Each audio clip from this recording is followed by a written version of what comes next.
Montha తుఫాన్ నేపథ్యంలో దక్షిణ మధ్య రైల్వే అప్రమత్తమైంది. 67కు పైగా రైళ్లను రద్దు చేసింది.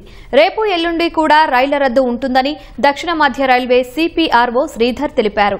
ప్రయాణికుల సౌకర్యార్థం హెల్ప్ డెస్క్లు, రైలు నిలయంలో కంట్రోల్ రూమ్లు, వార్ రూమ్ ఏర్పాటు చేశామన్నారు. తుఫాన్ నేపథ్యంలో సిపిఆర్ఓ శ్రీధర్తో ముఖాముఖి. వాతావరణ శాఖ తుఫాన్ హెచ్చరికల నేపథ్యంలో దక్షిణ మధ్య రైల్వే అప్రమత్తమైంది. పలు రైళ్లను రద్దు చేసింది. మరిన్ని చర్యలు తీసుకోబోతుంది. ఇంతకీ దక్షిణ మధ్య రైల్వే ఎన్ని రైళ్లను రద్దు చేసింది, ఎటువంటి చర్యలు తీసుకుంటే దానికి సంబంధించినటువంటి మరిన్ని వివరాలు మనతో పాటు దక్షిణ మధ్య రైల్వే సిపిఆర్ఓ శ్రీధర్ సార్ ఉన్నారు. సార్, ఈ తుఫాను ప్రభావం ఎక్కడెక్కడ ఉండబోతుంది, ఏ ఏ ప్రాంతాల్లో ఉండబోతుంది, దీని ప్రభావంతో ఎన్ని రైళ్లను రద్దు చేశారు?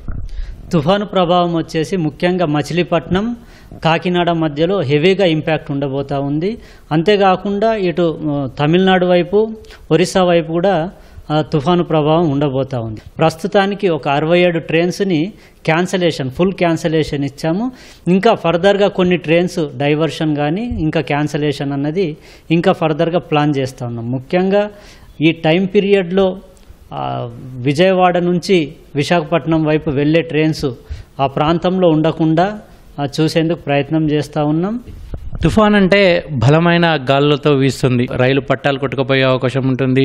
దానికి సంబంధించినటువంటి స్ట్రక్చర్స్ కూడా దెబ్బతినే అవకాశం ఉంటుంది. ఇటువంటి చర్యల నేపథ్యంలో దక్షిణ మధ్య రైల్వే ఎటువంటి ముందస్తు జాగ్రత్తలు తీసుకుంటుంది? దీనికి సంబంధించి ఇంపార్టెంట్ అంటే సీనియర్ ఆఫీసర్స్ని ఇంపార్టెంట్ స్టేషన్ చేయడం జరిగింది. క్యాంప్ చేస్తూ ఉన్నారు. అంటే రాజమండ్రి అయి ఉండొచ్చు, కాకినాడ, విజయవాడ, తెనాలి ఇలాంటి ప్రాంతాల్లో సీనియర్ ఆఫీసర్స్ క్యాంప్ చేయడం జరుగుతుంది. దానికి తోడు ఈ ట్రాక్ని చూసే పీవే ఇన్స్పెక్టర్స్ ఉంటారు, పర్మనెంట్ వే ఇన్స్పెక్టర్స్, వాళ్ళని కూడా వారి జ్యూరిడిక్షన్లో ఫీల్డ్లోనే ఉంచడం జరిగింది.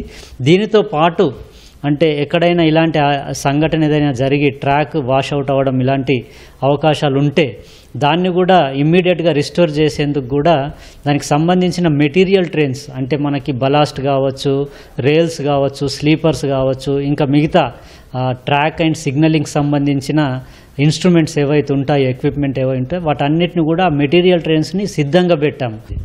ముఖ్యంగా రైలు బయలుదేరిన తర్వాత ఎక్కడన్నా మధ్యలో ఆగిపోతే అటు వెళ్లకుండా తిరిగి వెనక్కి రాకుండా ఉండే పరిస్థితులు ఉన్న నేపథ్యంలో ప్రయాణికుల సౌకర్యార్థం ఎటువంటి హెల్ప్ డెస్క్లు ఏర్పాటు చేస్తున్నారు? ప్రయాణికుల కోసం ఎటువంటి చర్యలు తీసుకుంటున్నారు? అది దీనికి సంబంధించి ప్రయాణికులకు ఏమాత్రం ఇబ్బంది కలగకుండా ముందే కొన్ని ట్రైన్స్ని ఇప్పుడు చెప్పినట్టు ఫుల్ క్యాన్సలేషన్ చేయడం జరిగింది.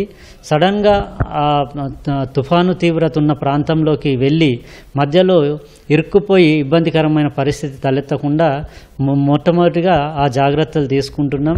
అలాగే చాలా లాంగ్ డిస్టెన్స్ ట్రైన్స్ వెళ్ళేవి తప్పని పరిస్థితుల్లో మూవ్ అయిన ట్రైన్స్ ఏవైనా ఉన్నా కూడా వాటిని సూటబుల్ లొకేషన్స్లో రెగ్యులేట్ చేయడం, ఇలా విజయవాడ లాంటి ఇంపార్టెంట్ స్టేషన్లో రెగ్యులేట్ చేసేందుకు ప్రయత్నం చేస్తూ ఉన్నాం. అలాంటి ప్లేసెస్లో ప్రయాణికులకు ఇబ్బంది కలగకుండా ఫుల్గా అంటే అక్కడికి వాటర్కి ఇబ్బంది కలగకుండా, మిగతా ఫుడ్ ఐటమ్స్కి ఇబ్బంది కలగకుండా ఇలా ఇంపార్టెంట్ స్టేషన్స్ అన్నిట్లో కూడా దీనికి సంబంధించిన ఫుల్ కాంప్లిమెంట్లో అన్ని వస్తువులని సిద్ధంగా పెట్టుంచుకున్నాము.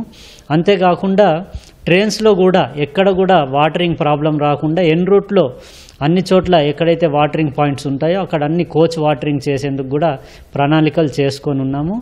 అలాగే రెగ్యులేషన్ కూడా ఓన్లీ ఇంపార్టెంట్ స్టేషన్లోనే రెగ్యులేట్ చేయడము, వే సైడ్ స్టేషన్లో ఫెసిలిటీస్ లేని చోట ఎక్కడ కూడా రెగ్యులేట్ చేయకుండా ప్రయత్నం చేస్తూ ఉన్నాం. దీంతో పాటే ఇంపార్టెంట్ స్టేషన్స్ అన్నిట్లో కూడా హెల్ప్ డెస్క్ పెట్టడం జరిగింది. రాజమండ్రి, విజయవాడ ఇలా ఇంపార్టెంట్ స్టేషన్స్లో హెల్ప్ డెస్క్ పెట్టాము. ప్రయాణికులకు ఏదైనా దీనికి సంబంధించిన సమాచారం కావచ్చు, ఎలాంటి ఇబ్బంది తలెత్తినా కూడా వారిని సంప్రదించవచ్చు. హెల్ప్ డెస్క్ ద్వారా కూడా హెల్ప్ లైన్ నెంబర్స్ను కూడా మీడియా ద్వారా షేర్ చేయడం జరుగుతుంది. సో హెల్ప్ లైన్ నెంబర్స్ ద్వారా కూడా కావాల్సిన సమాచారాన్ని తెలుసుకోవడానికి వెసులుబాటు ఉంటుంది.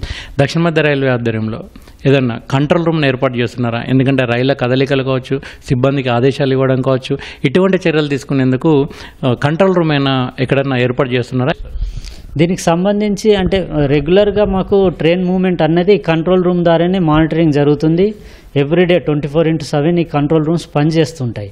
అయితే ఈ కంట్రోల్ స్టాఫ్ని కావచ్చు, ఫీల్డ్ స్టాఫ్ని కూడా ఇలాంటి క్లిష్టతరమైన పరిస్థితుల్లో గైడ్ చేసేందుకు వార్ రూమ్స్ను కూడా కంట్రోల్ రూమ్స్తో పాటే వార్ రూమ్స్ను కూడా ఎస్టాబ్లిష్ చేయడం జరుగుతుంది. రైలు నిలయంలో కూడా రేపు మార్నింగ్ నుంచి వార్ రూమ్ ఎస్టాబ్లిష్ అవుతుంది. అలాగే విజయవాడలో కూడా వార్ రూమ్ ఆల్రెడీ ఎస్టాబ్లిష్ అయ్యింది. Okay sir, thank you. ఇది మొత్తానికైతే తుఫాన్ నేపథ్యంలో దక్షిణ మధ్య రైల్వే అప్రమత్తమైంది. ఇప్పటికే 60కి పైగా రైళ్లను రద్దు చేసింది. రైలు పట్టాలు కొట్టుకుపోవడం కావచ్చు, లేదంటే రోడ్లు కూడా కొట్టుకుపోయే అవకాశాలు ఉంటాయి. కాబట్టి అత్యవసరం అయితే తప్ప ప్రయాణాలు చేయొద్దు, ఖచ్చితంగా వాయిదా వేసుకోవాలని దక్షిణ మధ్య రైల్వే సిపిఆర్ఓ విజ్ఞప్తి చేస్తున్నారు. కెమెరామెన్ చిరంజీవితో శ్రీనివాస్, ఈటీవీ న్యూస్, హైదరాబాద్.